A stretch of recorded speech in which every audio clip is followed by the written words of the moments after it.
Hello, I'm Stephen Hill, JustMyPicks.com, and I'm bringing you a special top five list for the Heisman candidates for college football. This college football is winding down. We're coming into the last few weeks of the season, the last month of the season, if you will.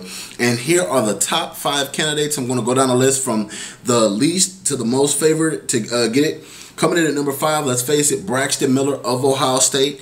Urban Meyer has this young man playing at a very high level. He also has the Ohio State Buckeyes in the first place Big Ten, in the Big Ten division, where they're not eligible to play for a bowl game, so that kind of disqualifies him. He is having a solid season, and Ohio State would not be where they were without Braxton Miller. I think that they would have 2 to 3, maybe even 4 losses without Braxton Miller playing at such a high level. I like his game. I think he is very good. And in the future years to come, I think that they have a starting quarterback that they can lean on.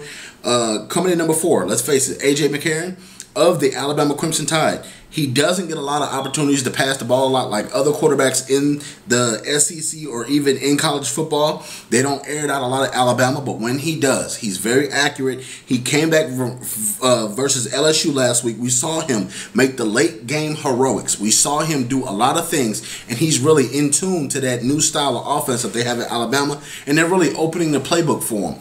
And that's one of the big reasons why Alabama is where they are right now, because when they do pass the ball, AJ's on the money. Number 3, we have Manti Te'o. Let's face it, a linebacker is a long shot to win the Heisman, but he has the Fighting Irish in prime position. As we've seen the last couple of weeks where they struggled against Pittsburgh, Te'o showed up. When they struggled a little bit against Oklahoma, he showed up. He's a difference maker. He plays well under pressure, and he puts people in the right positions. He's going to be a very high draft pick coming out in the draft if he does come out. So I'm looking for him to be one of the top 3 at least. I don't expect him to slip at all.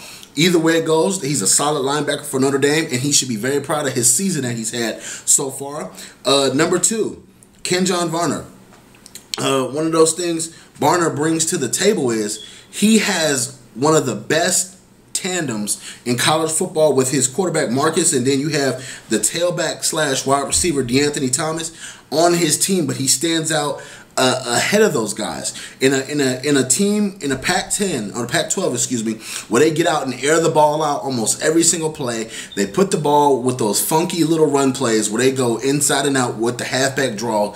He stands out, and I tell you this because he can be put on punt return, kick return, offense, defense. He can do it all.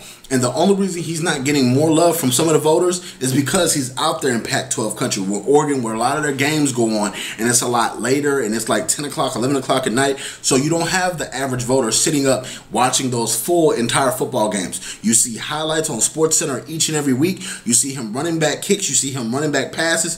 So it's one of those things where he is one of the most talented offensive special teams guys in the country. I like him very much, and he's personally my favorite to win the Heisman.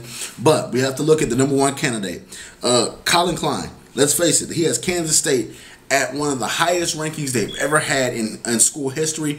He's making Coach Snyder very proud out there in Manhattan, Kansas, and they are just rocking. They are just willing each game, whether it's an ugly game, whether it's a good game. We've seen them take down good teams like West Virginia and Oklahoma and Oklahoma State. So it's one of those things where he is set to do it. He's set to take over, and I think that he will follow RG3 and be one of the top candidates for the Heisman. Once again, this has been a Heisman update from JustMyPicks.com and your man Stephen A. You can check me out at JustMyPicks.com. You can also follow me on Twitter at JustMyPicks. You can also check out our brand new YouTube page, YouTube / JustMyPicksTV. Thank you very much for subscribing, and please comment.